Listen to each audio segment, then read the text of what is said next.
जय माता दी। कैसे हैं आप सभी लोग। माँ भगवती महामाई की कृपा सदैव बनी रहे। माता रानी आपको हमेशा खुश रखे। आज मैं आप सभी लोगों के लिए एक बहुत ही महत्वपूर्ण विषय लेकर आई हूँ। देखिए, हम जब जीवन में पूजा पाठ करते हैं अपने इष्ट की, और ख़ासकर विशेषकर माँ काली की, ठीक है। जब हम अपने जीवन में पूजा पाठ करते हैं तो हमारे जीवन में कई बार काफ़ी सारी परेशानियाँ आने लगती है। तो एक नाम तो हम इसको दे देते हैं कि मतलब हमारी परीक्षा चल रही है, ठीक है। मगर होता है ना, काफ़ी समय हो गया किसी को पूजा करते करते और उनकी ना ही कोई मनोकामना सफल हो रही है और ना ही उनकी परीक्षाएं खत्म हो रही है। इसका क्या कारण है? आपने देखा होगा, कई लोगों को सुना होगा, आखिर कब तक और कितनी माँ हमारी परीक्षा लेगी। यही हमारे मुंह से निकलता है जब कोई भी भगत कहता है कि माँ काली परीक्षा लेती है, या माँ अपने बच्चे को सक्षम बनाती है परीक्षा लेने में लेके कि हमारा बच्चा कुछ सीखेगा। जब हम लोग बताते हैं आप लोगों को परीक्षाएं चलती है, मगर इसमें एक दूसरा चरण यह भी आ जाता है कि माँ काली परीक्षा तो जरूर लेती है, मगर एक उसका सीमित समय होता है। और अगर काफ़ी लंबे समय से आप लोग पूजा पाठ कर रहे हैं और हमें कोई फल की प्राप्ति नहीं हो रही, या जो हमारी इच्छा वो नहीं हो रही है, या फिर माँ हमारी नहीं सुन रही है, तो इसका क्या कारण है?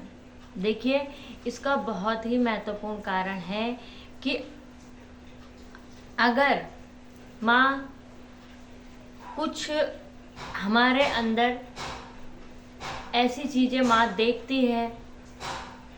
देखिए, हम कहते हैं कि एक आत्मा और एक परमात्मा, दो ही ऐसी चीज़ें हैं जिनसे हम कुछ भी नहीं छुपा सकते हैं, है ना। आपने सुना होगा, अपनी अंतरात्मा और परमात्मा, दो ही ऐसी चीज़ें हैं जिनसे हम कुछ भी नहीं छुपा सकते।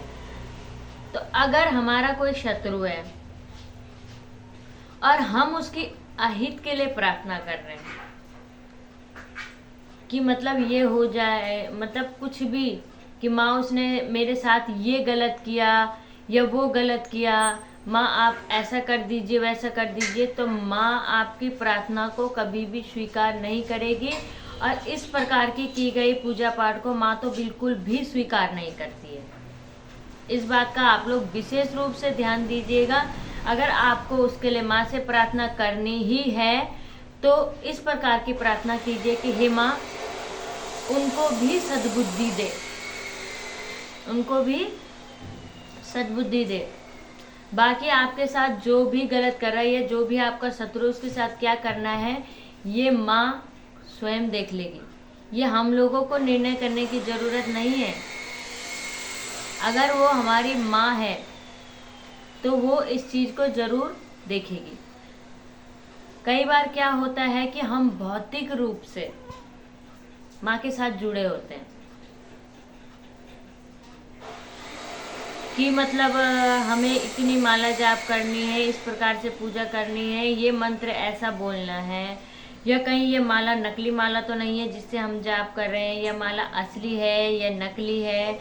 मतलब कई प्रकार के चीज़ों को हम मतलब कहते हैं, सोचते हैं, मन में विचार करते हैं, क्योंकि यहाँ पे क्या आ रहा है कि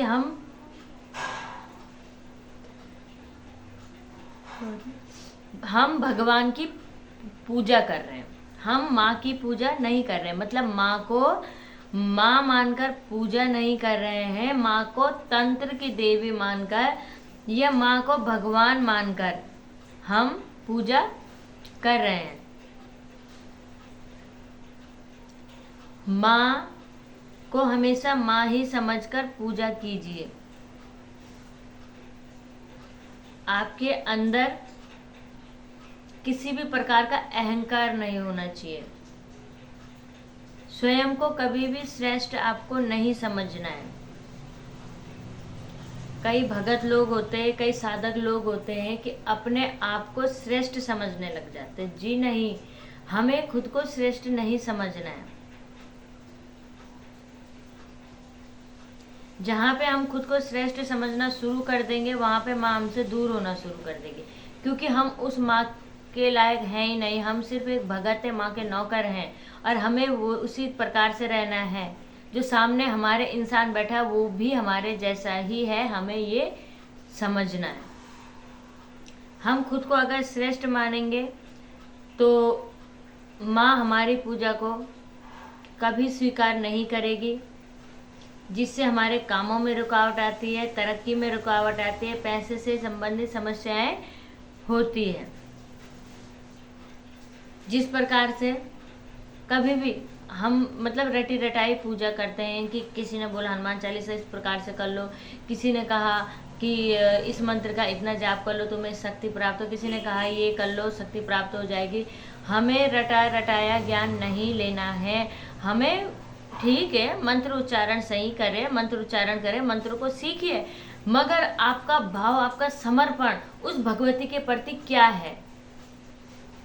भगवती के प्रति होना चाहिए कि ये हमारी माँ है, हम इसकी पूजा कर रहे, इसको सिद्ध करने जा रहे, माँ आप हमेशा मेरे साथ रहना। ये भाव, जिस प्रकार से आपने देखा होगा हमने स्कूल पढ़ा है, जब हम स्कूल में रहते थे तो क्या होता है कि हम अगर किसी क्वेश्चन को अच्छे से पढ़ के और समझ जाएं, फिर उसको आंसर देते हैं, तो वो ज्ञान जो है हमारे जीवन में, हमारे मस्तिष्क से कभी नहीं हट सकता। और अगर हम किसी क्वेश्चन को रटते हैं, याद करते हैं मतलब, ठीक है, और रट के हमने लिख भी दिया, नंबर भी अच्छे आ सकते हैं, मगर उस ज्ञान को हम कभी समझ नहीं सकते हैं। इसलिए माँ को समझने की कोशिश कीजिए, माँ के मार्मिक हृदय को, माँ की मार्मिक पूजा को समझने की कोशिश कीजिए। माँ की विद्या को कभी रटिए मत, माँ को कभी रटिए मत। माँ की पूजा के लिए सर्वप्रथम हमारा हृदय विशाल होना चाहिए। हमारे अंदर ऐसे गुण होने चाहिए कि हम माँ की पूजा के लायक हो जाएं। कई बार कई स्थिति में देखा जाता है कि हमारे जो जन्म देने वाले माता पिता हैं या सास ससुर हैं, हम उनको तो देखते नहीं, उनका कोई इज्जत नहीं है, उनकी कोई मतलब उनके प्रताप, माता पिता का ऋण बच्चा जब जन्म लेता है इस धरती पे, तभी वह माँ पिता का ऋणी हो जाता है।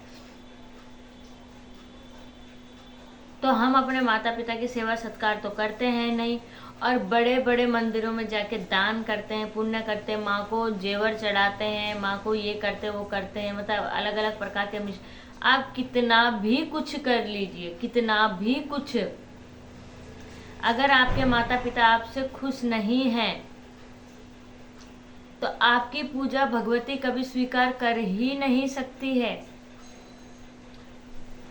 माँ को क्या जरूरत है? आपके जेवरों की, आपके फल फूल की, आपकी मिठाई की, आपके दिए गए दान की। कहाँ पे माँ ने आपके दिए हुए फल फ्रूट या मिठाई या खा ली है? कहाँ आपके दान से माँ ने वस्त्र पहन लिए?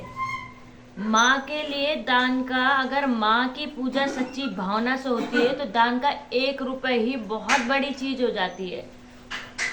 माँ अपने बच्चों से कभी भी ना माँ को दान चाहिए, ना फल फ्रूट, ना मिठाई, कुछ भी नहीं चाहिए। माँ को आपका समर्पण भाव चाहिए। अपने माता पिता का आदर कीजिए, बड़े बुजुर्गों का आदर कीजिए। जिस व्यक्ति को जरूरत हो उस व्यक्ति की मदद कीजिए, और दान हमेशा उतना ही कीजिए जितना आपके लिए सही हो। अगर आपके घर की स्थिति अच्छी है तो आप अच्छा दान कीजिए, घर की स्थिति अच्छी नहीं है तो आपको दान का दिखावा करने की जरूरत नहीं है। माँ भगवती सब जानती है।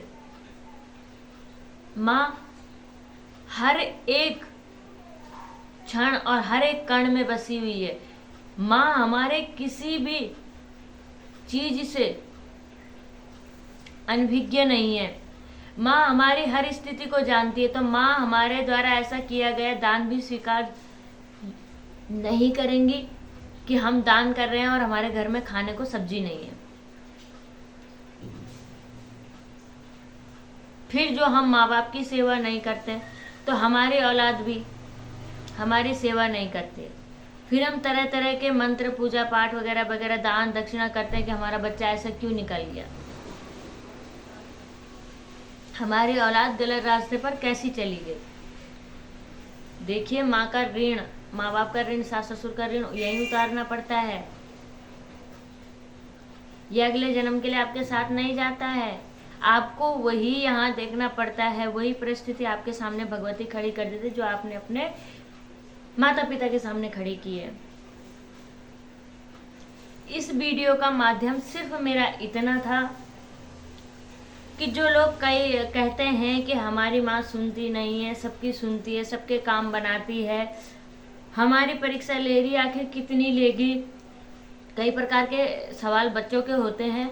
तो मैं उन सभी बच्चों से यही कहना चाहती हूँ कि हाँ, इसमें हमारी ही कमी होती है। हम माँ की पूजा में सक्षम नहीं हो पा रहे हैं। हम अपने आप को इतना शुद्ध, इतना पवित्र नहीं बना पा रहे हैं कि माँ हमारी पूजा पाठ को स्वीकार करे।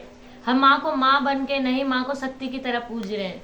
यहाँ भी कहीं ना कहीं हमारी ही गलती है। इसलिए आप सभी लोगों से हाथ जोड़कर निवेदन है कि माँ को माँ की तरह पूजिए।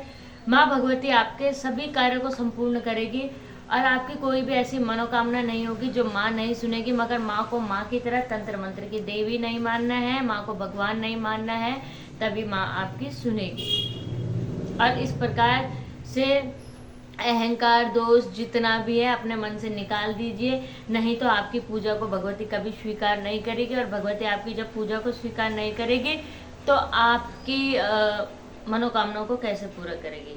आज की वीडियो में इतना ही था। जय माता दी, जय महाकाल। आगे मिलती हूँ नई वीडियो के साथ।